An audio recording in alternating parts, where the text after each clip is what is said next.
بسم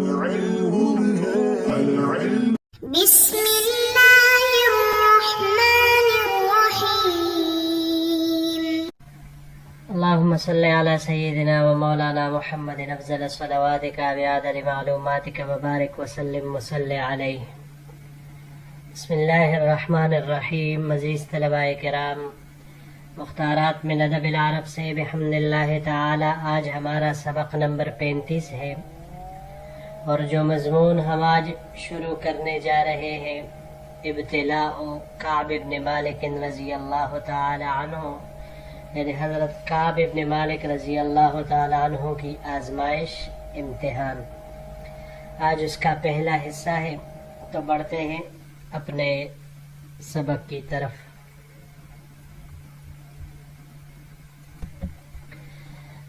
قال کعب، حضرت کعب ابن مالک رضی اللہ تعالی عنہ فرماتے ہیں: لم اتخلف عن رسول اللہ صلی اللہ علیہ وسلم فی غزوۃ غزاها الا فی غزوۃ تبوک، کہ میں نبی کریم صلی اللہ علیہ وسلم نے جتنے بھی غزوات کیے ہیں، میں سوائے غزوہ تبوک کے کسی سے بھی پیچھے نہیں رہا، یعنی سب میں شرکت کرتا رہا. غیر انی کنت تخلفت فی غزوۃ بدر ولم یعاتب احد تخلف عنها، البتہ غزوہ بدر میں پیچھے رہ گیا تھا، یعنی غزوہ بدر میں بھی میں پیچھے رہ گیا تھا، چونکہ وہ اچانک ہوا تھا تو اس وجہ سے. لیکن ولم یعاتب احد تخلف عنها، اس میں شریک نہ ہونے والوں میں سے کسی پر بھی عتاب نہیں ہوا تھا. کیوں؟ انما خرج رسول اللہ صلی اللہ علیہ وسلم یرید عیر قریش حتی جمع اللہ بینہم وبین عدوہم علی غیر میعاد، کیونکہ نبی کریم صلی اللہ علیہ وسلم جنگ کے ارادے سے نہیں بلکہ قریش کے قافلے پر حملے کی نیت سے نکلے تھے، مگر وہاں اللہ تعالیٰ نے ان کو اور ان کے دشمنوں کو جمع کر دیا، لیکن یہ جمع مقرر شدہ نہیں تھا. مقرر شدہ نہیں تھا مطلب یعنی یہ جنگ پہلے سے طے نہیں تھی آپس میں، بلکہ بس غیر میعاد کے طور پر یہ سامنے آ گئے. وَلَقَدْ شَهِدْتُ مَعَ رَسُولِ اللَّهِ صلی اللہ علیہ وسلم لَيْلَةَ الْعَقَبَةِ حِينَ تَوَافَقْنَا عَلَى الْإِسْلَامِ،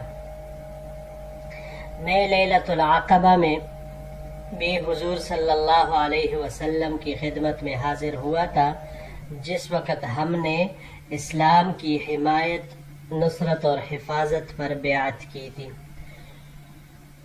وما احب ان لی بہا مشہد بدر، اور میں یہ بھی پسند نہیں کروں گا کہ مجھے لیلۃ العقبہ کے بدلے میں بدر کی حاضری مل جائے.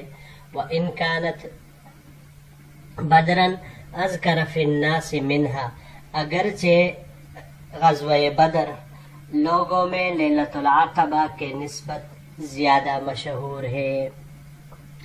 اس کے بارے میں پھر آخر میں بات کریں گے. پہلے حل اللغات کی طرف جاتے ہیں کہ آیا غزوہ بدر وہ افضل ہے یا لیلۃ العقبہ، لیکن پہلے ان الفاظ کی تحقیق کرتے ہیں. پہلا لفظ یہاں پر لم یعاتب، عاتب یعاتب معاتبتن، یہ باب مفاعلہ سے یہاں پر استعمال ہوا ہے، ملامت کرنے کے معنی میں آتا ہے. اس کو اگر ہم باب ضربہ سے لے لیں اور باب نصرہ سے بھی، تو ان دونوں سے مصدر اس کا عتبن آئے گا. ضربہ اور نصرہ سے عتبن، کسی فعل پر سرزنش کرنے کے معنی میں. اور اس کے علاوہ اس کا ایک دوسرا مصدر بھی ان دونوں باب سے عتابن آ سکتا ہے، وہ بھی ملامت کرنے کے معنی میں آتا ہے. عتبن کسی فعل پر سرزنش کرنا، ڈانٹنا، جبکہ عتابن ملامت کرنے کے معنی میں آتا ہے. اس کو اگر ہم باب افعال سے لے لیں، عاتب یعتب عتابن، تو پھر یہ رضامند کرنے کے معنی میں آئے گا. اور اس کے علاوہ اسے ہم باب افتعال سے بھی لے سکتے ہیں، اعتتابن، میانہ روی اختیار کرنے کے معنی میں یہ آتا ہے. اگلا لفظ ہے جی عیر. عیر یہ قافلوں کو کہا جاتا ہے. ابتدا میں یہ صرف قبیلہ حمیر کے قافلے کے اوپر اس کا اطلاق ہوتا تھا، لیکن بعد میں تمام قافلوں کے اوپر یہ بولا جانے لگا. اس کی جمع عیراتن آتی ہے. اگلا لفظ تواثقنا. وثقہ سے ہے. وثقہ یہ عہد و پیمان اس کو کہتے ہیں. یہ باب تفاعل سے یہاں پر استعمال ہوا ہے. تواثقن باہم عہد و پیمان کرنے کے معنی میں یہ آتا ہے. مشہد بدر. مشہد جائے شہادت، مقتول ہونے کی جگہ، یہ کئی معنی آتے ہیں اس کے. یہ لوگوں کے حاضر ہونے کی جگہ بھی اس کو کہا جاتا ہے. بہرحال اس کی جمع مشاہد آتی ہے. مشہد کی جمع مشاہد آتی ہے. یہ باب سمعہ سے یہاں پر استعمال ہوا ہے. اس کا مصدر شہودن باب سمعہ سے آتا ہے. شہودن اور شہادتن دونوں طرح کے، لیکن اگر شہودن ہو تو پھر یہ گواہی دینے، معائنہ کرنے کے معنی میں آتا ہے، حاضر ہونے کے معنی میں آتا ہے. کئی معنوں میں یہ استعمال ہو سکتا ہے. اور اگر شہادتن ہو، شہادتن، تو پھر یہ گواہی دینے اور قسم کھانے کے معنی میں استعمال ہوتا ہے. اس کے علاوہ اس کو اگر ہم باب افعال سے لے لیں تو باب افعال سے اس کا مصدر اشہادن آتا ہے، حاضر کرنے کے معنی میں. جی یہ تو ان الفاظ کی تحقیق دی. اب حضرت کعب ابن مالک رضی اللہ تعالیٰ عنہ نے فرمایا کہ میں حضور صلی اللہ علیہ وسلم کے ساتھ لیلۃ العقبہ میں حاضر ہوا تھا، جس میں ہم نے آپ صلی اللہ علیہ وسلم کے ہاتھ مبارک پر اسلام کی نصرت اور حفاظت کی بیعت کی تھی. اور فرماتے ہیں کہ میرے لیے جنگ بدر میں حاضر ہونے سے بہتر یہ لیلۃ العقبہ والی حاضری ہے، اگرچہ لوگوں میں مشہور وہ غزوہ بدر ہی زیادہ ہے. یہ ان کی اپنی ذاتی رائے ہے، تفرد ہے ان کا، کیونکہ حقیقت میں بھی یہی ہے کہ جنگ بدر، غزوہ بدر کو لیلۃ العقبہ پر فوقیت حاصل ہے. مگر یہ ان کے نزدیک، حضرت کعب بن مالک رضی اللہ تعالیٰ عنہ کے نزدیک لیلۃ العقبہ کی قدر وہ زیادہ تھی کہ اس میں جو بیعت ہوئی تھی اس بیعت کی وجہ سے بعد میں ہجرت ہوئی، اور پھر ہجرت کے بعد یہ پورے تمام غزوات وہ ہوئے اور کفار کے ساتھ، دوسرے لوگوں کے ساتھ یہ لڑائیاں لڑی گئی، جہادیں ہوئی. تو اس لیے یہ فرما رہے ہیں کہ میرے لیے لیلۃ العقبہ یہ اس سے افضل ہے، اگرچہ لوگوں کے ہاں وہ غزوہ بدر کی قدر قیمت زیادہ ہے، زیادہ وہ مشہور ہے. تو بہرحال اپنی جگہ پر یہ ان کا اپنا ایک تفرد ہے، انہیں وہی پسند ہے، لیکن حقیقت یہی ہے کہ غزوہ بدر میں حاضر ہونے والوں، اس میں شریک ہونے والوں کو جو فضیلت اور جو مقام حاصل ہے وہ کسی سے مخفی نہیں ہے، وہ بالکل سب پر روز روشن کی طرح وہ آیا ہے. جی بڑھتے ہیں اگلے سلائیڈ کی طرف. کان من خبری انی لم اکن قط اقوى ولا ایسر حین تخلفت عنہ فی تلک الغزات. حضرت کعب رضی اللہ تعالیٰ عنہ فرماتے ہیں کہ میرے حالات یہ تھے اس وقت کہ میں اس سے پہلے اتنا قوی اور اتنی آسانی میں نہ تھا، یعنی اس غزوہ میں غیر حاضری سے پہلے میں کبھی بھی اتنا خوشحال اور قوی نہیں تھا جتنا میں اس غزوہ کے وقت تھا. واللہ مجتمعت عندی قبلہ راحلتان قط حتی جمعتہما فی تلک الغزات.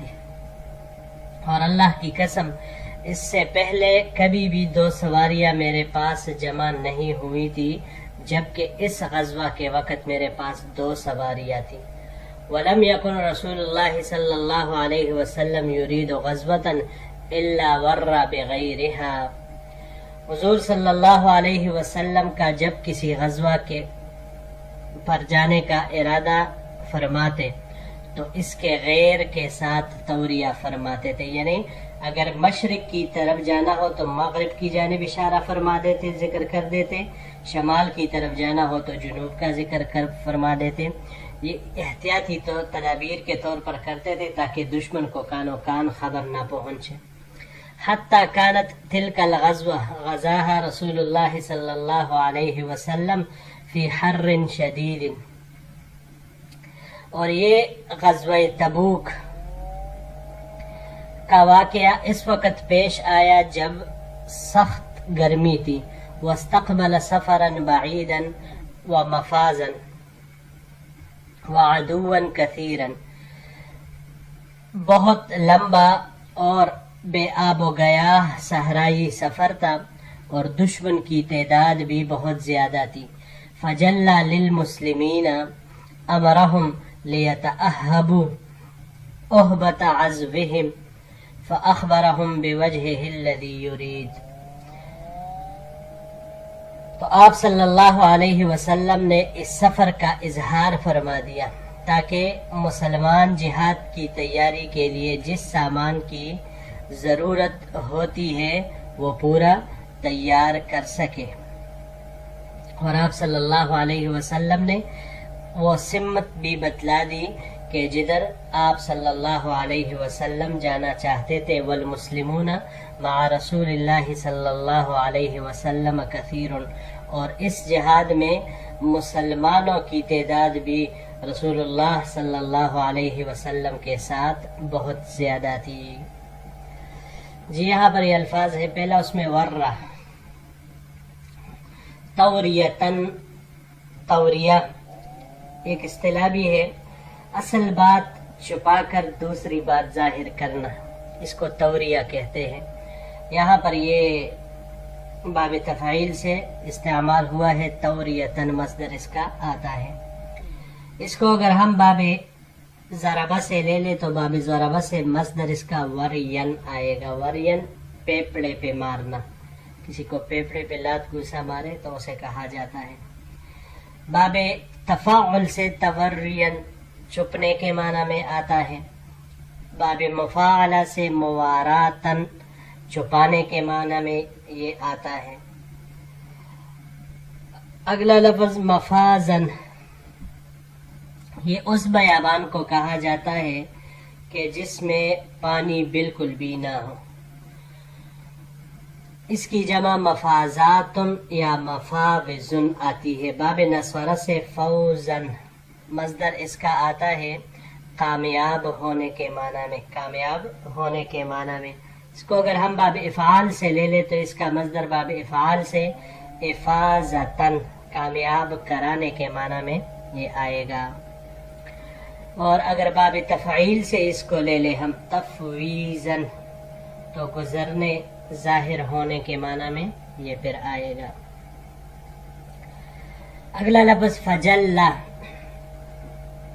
جلہ یہ باب تفعیل سے تجلیتن، مصدر اس کا آتا ہے ظاہر کرنے کے معنی میں۔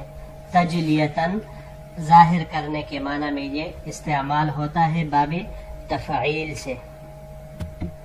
اگر باب سمعہ سے اس کو ہم لیں تو باب سمعہ سے اس کا مصدر جلن آئے گا، جلن اور جلوان۔ جلن ہو تو سر کے اگلے حصے کے بالوں کا اڑ جانا، جو آگے سے بالکل بال جڑ جاتے ہیں، اور اگر جلوان ہو تو پھر کشادہ ہونے کے معنی میں یہ آتا ہے۔ اس کے علاوہ اس کو ہم باب افعال سے بھی لے سکتے ہیں، اجلاءن، نکلنے کے معنی میں، اور باب تفاعل سے تجلین، اچھی طرح ظاہر ہونے کے معنی میں یہ آتا ہے۔ آخری لفظ ہے لیتأہبوا، اہبہ سے ہے تأہباً، یہ باب تفاعل سے یہاں پر استعمال ہوا ہے، تیار و آمادہ ہونے کے معنی میں آتا ہے یہ۔ جی عزیز طلباء کرام، بحمد اللہ تعالی ہمارا یہ درس بھی اپنے اختتام کو پہنچا۔ انشاءاللہ العزیز اگر زندگی رہی تو اس مضمون کے اگلے درس کے ساتھ پھر آپ کی خدمت میں حاضر ہوں گے۔ السلام علیکم ورحمۃ اللہ وبرکاتہ۔